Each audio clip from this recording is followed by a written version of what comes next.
Cricket অনিশ্চয়তার খেলা, কিন্তু তার চেয়েও বেশি এটি লড়াইয়ের খেলা।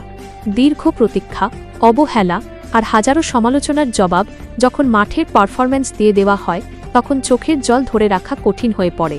ঠিক তেমনটাই ঘটল রাজস্থান রয়্যালসের অধিনায়ক সঞ্জু স্যামসনের সাথে।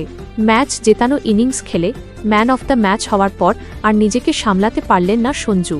মাঠেই কেঁদে ফেললেন তিনি। কিন্তু কেন এই কান্না? আর পুরস্কার নেওয়ার পর ধোনি, রোহিত এবং সূর্যকুমার যাদবকে নিয়ে এমন কি বললেন, যা শুনে আকাশচুম্বী চর্চা শুরু হয়েছে? সবটা জানাবো আজকের ভিডিওতে। ম্যাচটি ছিল শ্বাসরুদ্ধকর। একদিকে যখন দলের একের পর এক উইকেট পড়ছে, তখন একা কুম্ভ হয়ে লড়াই চালিয়ে গিয়েছেন সঞ্জু স্যামসন। সমালোচকরা বরাবরই বলে এসেছেন তিনি ধারাবাহিক নন, কিন্তু আজকের ইনিংসে তিনি বুঝিয়ে দিয়েছেন কেন তাকে ভারতীয় ক্রিকেটের অন্যতম সেরা প্রতিভা বলা হয়। বিশাল সব ছক্কা আর ক্লাসিক কভার ড্রাইভে পুরো স্টেডিয়াম তখন সঞ্জু সঞ্জু চিৎকারে প্রকম্পিত। তার এই ইনিংসের ওপর ভর করেই দল এক অভাবনীয় জয় পায়। ম্যাচ শেষে যখন সঞ্জুর নাম ম্যান অফ দ্য ম্যাচ হিসেবে ঘোষণা করা হলো, তখন তার চোখে মুখে আনন্দের চেয়ে তৃপ্তির ছাপ ছিল বেশি। যখন তাকে তার এই লড়াই নিয়ে প্রশ্ন করলেন, সঞ্জুর চোখ ভিজে এলো। তিনি বলেন, আমি জানি আমাকে অনেক কিছুর মধ্য দিয়ে যেতে হয়েছে।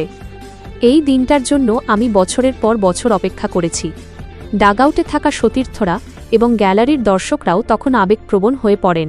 সঞ্জু শুধু নিজের কথাই বলেননি, তিনি কৃতজ্ঞতা প্রকাশ করেছেন তার মেন্টর এবং বড় ভাইদের প্রতি। ধোনি, রোহিত এবং সূর্যকুমার যাদবকে নিয়ে তিনি যা বললেন তা সত্যি শোনার মতো।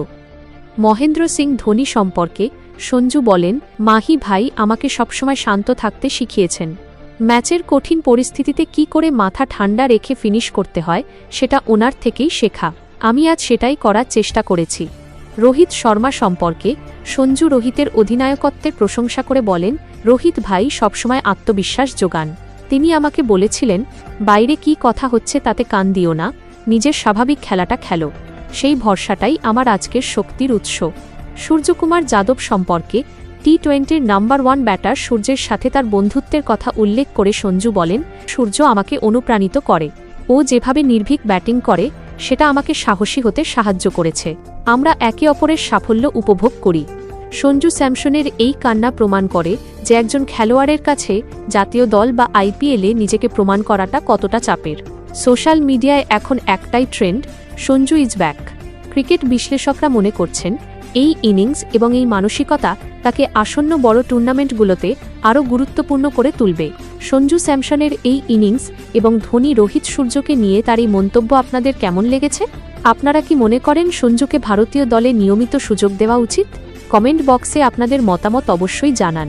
ক্রিকেটের এমন আরও ইনসাইড স্টোরি পেতে আমাদের চ্যানেলটি সাবস্ক্রাইব করে বেল আইকনটি টিপে রাখুন। ধন্যবাদ।